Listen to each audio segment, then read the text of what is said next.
Honorable parents, my dear students, जैसे कि आपको सबको पता है, कोरोना ने स्कूल के प्रोसेस को, एजुकेशन के प्रोसेस को ऑलमोस्ट तहस नहस कर दिया है। और हम सभी लोग कोशिश कर रहे हैं बहुत ज़्यादा तहे दिल से कि इस प्रोसेस को दोबारा से री एस्टेब्लिश करें। इस बारे में ख़ास तौर से पेरेंट्स को मैं एक बात कहना चाहता हूँ। पूरी दुनिया में आज के दिन पोस्ट कोरोना, वैसे अभी कोरोना गया नहीं है, लेकिन सबसाइडेड है, कंट्रोल में है। सबसे पहले मैं ये कहना चाहता हूँ कि हम सबको एहतियात बरतना चाहिए, बहुत ज़्यादा हम सबको एहतियात बरतना चाहिए। और इस कोरोना की महामारी में जीतने के लिए हम सबको एक साथ एहतियात से काम करना चाहिए, सावधानी से काम करना चाहिए। Corona is still not a past thing, though it is under control, but it is still not a past thing. खैर, मैं एजुकेशन पर वापस आता हूँ। पूरी दुनिया के अंदर रिसर्चेस हो रहे हैं और ऑलमोस्ट मैं उन सब रिसर्चेस को बहुत ही क्लोजली फॉलो कर रहा हूँ, क्योंकि as principal of the school ये मेरी ड्यूटी है कि मैं बच्चों के बारे में जो भी पूरी दुनिया में रिसर्चेस होते हैं उनको मैं फॉलो करूँ। और वो रिसर्च ऑलमोस्ट सारे के सारे रिसर्चेस दे आर फाइंडिंग कि कोरोना का, अगर हम आर्थिक सेक्टर को एक तरफ छोड़ दें, हम मनोवैज्ञानिक सेक्टर की बात करें, तो मनोवैज्ञानिक सेक्टर के अंदर सबसे ज़्यादा नुकसान विद्यार्थियों का हुआ है। सबसे ज़्यादा नुकसान कोरोना से बच्चों का हुआ है।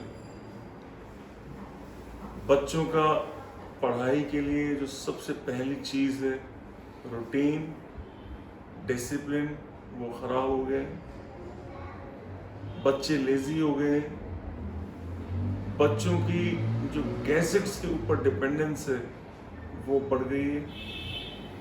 जैसे कि आप सबको पता है कि विद्यार्थियों का ज़रूरत से ज़्यादा गैजेट्स के ऊपर, gadget means phone, computers, tabs और दूसरे उपकरण, उनके ऊपर बहुत ज़्यादा आश्रित होना बच्चों के इंटेलेक्चुअल डेवलपमेंट के लिए अच्छा नहीं होता है। और सबसे जो अहम बात हुई वो ये थी कि कोरोना के पीरियड में हमें ऑनलाइन क्लासेस के ऊपर आधारित रहना पड़ा। ऑनलाइन क्लासेस में आप यकीन मानिएगा, हम अध्यापकों को मेहनत ज़्यादा करनी पड़ी, हमें उसमें काम ज़्यादा करना पड़ा, लेकिन उसका असर उतना ऑनलाइन क्लासेस का नहीं होता। और जो फिजिकल क्लासेस हैं उसके बेनिस्बत ऑनलाइन क्लासेस का बेनिफिट कभी भी उतना नहीं हो सकता। अगर ऑनलाइन क्लासेस से बेनिफिट होता तो शायद आज जो दुनिया के बहुत विकसित देश, अमेरिका, जर्मनी, जापान, यूरोप हैं, वहाँ पर ऑनलाइन क्लासेस ही चलती होती, स्कूल नहीं होते। क्योंकि विद्यालय का मकसद खाली किताबी चीज़ें पढ़ाना नहीं होता। किताबी चीज़ों के साथ साथ एडिशन में एक्लेमेटाइजेशन, टाइम से स्कूल पे आना, टाइम से स्कूल से जाना, अध्यापकों के साथ इंटरेक्शन और पीयर ग्रुप, जो फेलो स्टूडेंट, जो एक ही उम्र के बच्चे होते हैं, उनका आपस में इंटरेक्शन करना, बातचीत करना भी उसका एक मकसद होता है। वो उन बच्चों की आपस की बातचीत उनके इंटेलेक्चुअल डेवलपमेंट में एक बहुत ही महत्वपूर्ण स्टेप होती है। बच्चों का स्कूल में खेलना, ग्राउंड्स में जाना, पेड़ों को गिनना, ये छोटी छोटी एक्टिविटीज़, घास में खेलना, ग्राउंड में उछलना कूदना, आपस में बातचीत करना, आपस में मजाक करना, ये सब चीज़ें उनके इंटेलेक्चुअल डेवलपमेंट में एक बहुत ही महत्वपूर्ण आयाम होती है।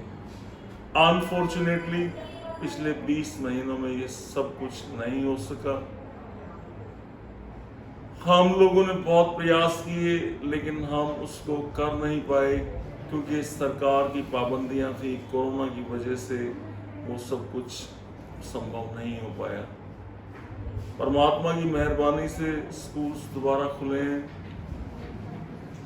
हम सब बहुत प्रयास कर रहे हैं कि दोबारा से सब चीज़ें उसी लाइन पे आए, लेकिन क्योंकि बच्चों का तारतम्य टूट गया है, उस तारतम्य को, उस कंटिन्यूटी को दोबारा से स्थापित करने के लिए हम अध्यापकों को और अभिभावकों को, पेरेंट्स को बहुत प्रयास करने की ज़रूरत है। मेरी पेरेंट्स को एक सलाह है और एक उनसे मेरी दरख्वास्त है कि सबसे पहले बच्चों के डिसिप्लिन को कायम करें, बच्चों का उठने का समय उसको कायम करें, बच्चों के सोने के समय को कायम करें, और बच्चों का फिज़िकल एक्टिविटीज़ में, घर पे, स्कूल में। जैसे इसी सिलसिले में मैंने नॉर्वे एक दुनिया में बहुत ही एडवांस देश है और वहाँ की एजुकेशन भी बहुत ही एडवांस है। जैसे मैंने नॉर्वे को फॉलो करके मैंने स्कूल में हैप्पीनेस क्लासेस स्टार्ट की हैं, और मैं पर्सनली बच्चों से, एक एक बच्चे से मिल रहा हूँ, उनकी एक एक बच्चे की परेशानियों को मैं जानने की कोशिश कर रहा हूँ। मैं एक एक बच्चे की से पर्सनली बात करके उनको जो इस पीरियड में जैसे कि बच्चे का स्लीप पैटर्न है, बच्चे का स्लीप पैटर्न, जितना उसका खाना, जितना उसका पढ़ना महत्वपूर्ण है, उतना ही महत्वपूर्ण बच्चे का सोने का पैटर्न है। और कोरोना पीरियड में ये स्लीप पैटर्न ऑलमोस्ट सभी बच्चों के डिस्टर्ब हो गए। पेरेंट्स खुद डिस्टर्ब हो गए, आर्थिक व्यवस्था सबकी खराब हो गई, सभी लोग जूझ रहे हैं उनसे, और हम सब मिलकर जूझेंगे उन सब समस्याओं से। और जैसे मानवता ने हमेशा मुश्किलों पर जीत पाई है, इस बार भी हम जीत पाएंगे। मैं दोबारा से आता हूँ हैप्पीनेस क्लासेस के ऊपर। मैंने नॉर्वे के मॉडल को फॉलो करते हुए और अपना मेरा जो एक्सपीरियंस है टीचिंग का, उसको यूज़ करते हुए मैंने हैप्पीनेस क्लासेस स्टार्ट की हैं, और मैं हर एक बच्चे से बात कर रहा हूँ लगातार। इस विषय में मुझे अभिभावकों से कोऑपरेशन की, उनके सहयोग की बहुत ज़्यादा आवश्यकता है। मैं चाहता हूँ कि सभी अभिभावक अपने बच्चों का सबसे पहले जो उनके उठने के, सुबह योगा करने के, सुबह थोड़ा लाइट एक्सरसाइज करने के पैटर्न्स को दोबारा से विकसित करें। जो कर रहे हैं उनको मेरा सबको धन्यवाद है, जो नहीं कर रहे हैं वो उसको दोबारा से शुरू करें। और बच्चों के स्लीप पैटर्न्स जो हैं उनको दोबारा से आप व्यवस्थित करें, बच्चों के सोने के समय को, और बच्चे गहरी नींद ले सकें, इसको आप व्यवस्थित करें। इस विषय में मेरा सभी अभिभावकों से अनुरोध है। मैं एक एक बच्चे से बात कर रहा हूँ, उनकी पर्सनल बातों को जानने की कोशिश कर रहा हूँ, और पढ़ाई को मैं दोबारा से उसी पैटर्न पर लाने की भरसक कोशिश कर रहा हूँ। अभिभावकों से मेरा अनुरोध है, उनसे मेरी प्रार्थना है कि वो जिस भी बच्चे को किसी भी तरह की प्रॉब्लम है, वो मेरे से 9 बजे से लेकर के 3:30 बजे के बीच में किसी भी टाइम सभी वर्किंग डेज को मिल सकते हैं। आकर के मुझे बताएं, मेरे साथ डिस्कस करें और हम सभी मिल कर के दोबारा से इस जो बच्चों का स्कॉलिस्टिक प्रोसेस है, बच्चों का पढ़ाई का जो प्रोसेस है, उसको हम दोबारा से उसी स्थिति में लेकर के आएँ और उससे भी बेहतर स्थिति में लेके आएँ जहाँ पर हम कोरोना से पहले थे। मेरा सभी अभिभावकों से अनुरोध है कि वो आइंदा 6 महीने में लगातार मुझसे मिलते रहें, लगातार वो मेरे पास आते रहें। जैसे उनको मैं सुबह 9 से 3:30 बजे तक हमेशा अवेलेबल हूँ ऑफिस में। पेरेंट्स अपनी सहूलियत के मुताबिक इस पीरियड के अंदर किसी भी टाइम मिल सकते हैं आकर के। मैंने जो मिलने का टाइम 1 घंटे का था उसको वेव कर दिया है, आप किसी भी टाइम आकर के मिल सकते हैं।